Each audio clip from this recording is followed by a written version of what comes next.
का कहे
फरियाद करे जगरे कृपा से मंच मिला कहे भवानी आपके कृपा से मंच मिला तनी कृपा जरूर बनाई के रखो कि मंच के गरिमा बचाई के रखे मन में एक विश्वास है आपके प्रति कहा बताता है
जैसे हर महफिल में आई के लाज बचाऊ ये भवानी आज आप पवन पवित्र ऐतिहासिक धरा पे आवा का कहे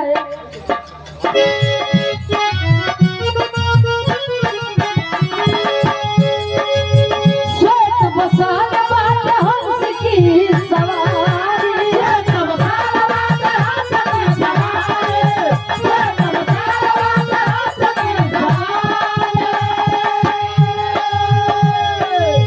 श्वेत बसान बात हंस की सवारी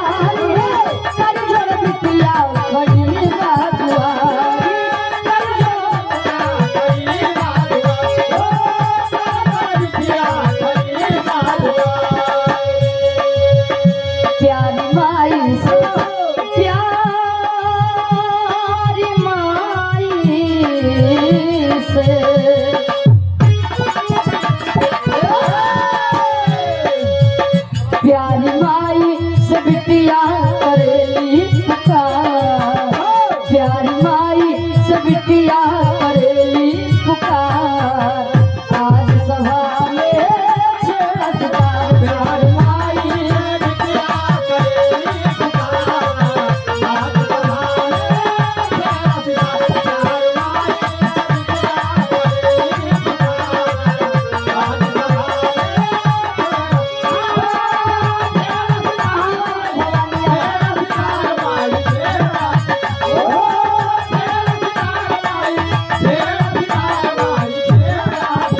प्यारी माई से बिटिया करेली पुकार।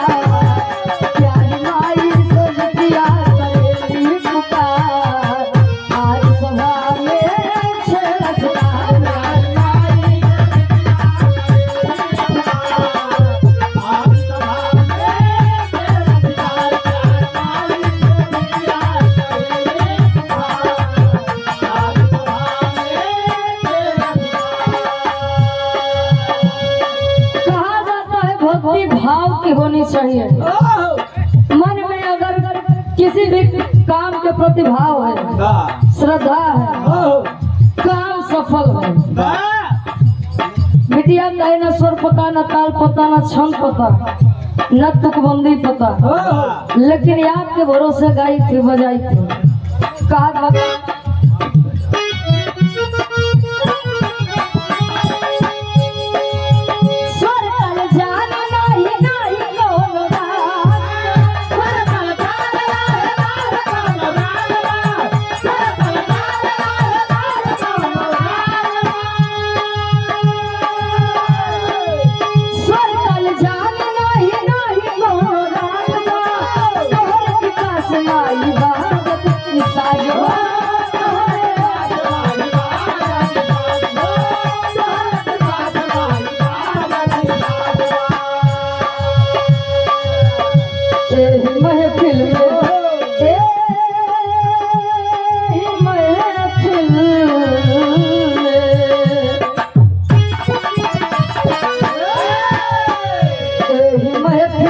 बिटिया खड़ी बालचार, महफिल में बिटिया खड़ी बालचार।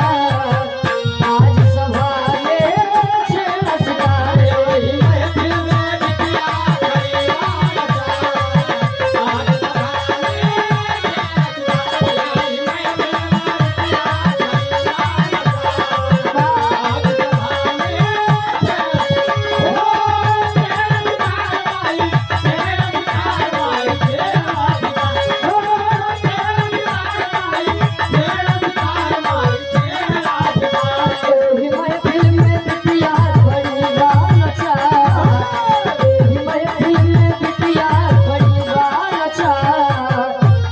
सभा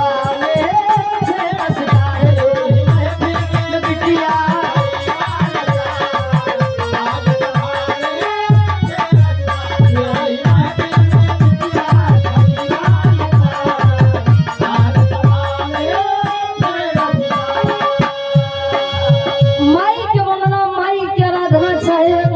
चाहिए 1000 लाइन पिला, लेकिन माँ की ममता ऐसी अनमोल चीज है जिसका बखान ना कभी कोई कर पाया था और ना ही कभी कोई कर पाएगा।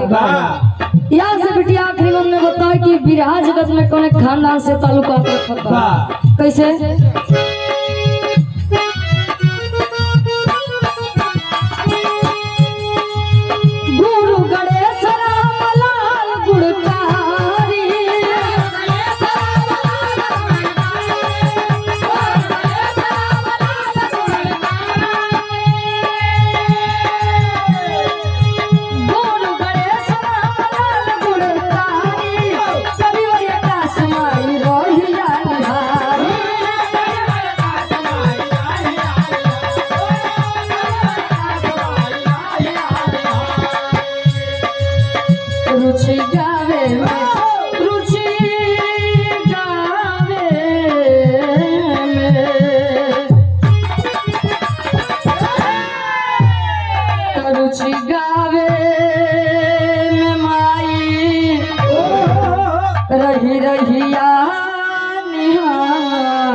रुचि गावे में माई रही रहिया निहार।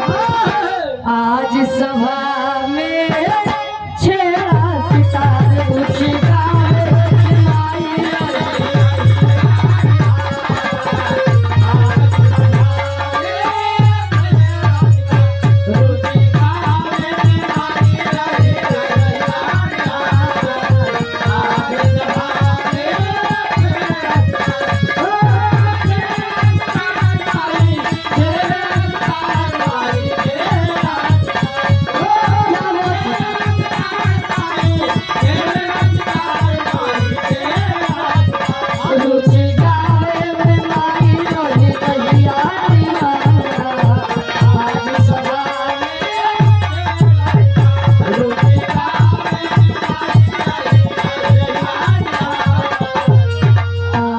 सभा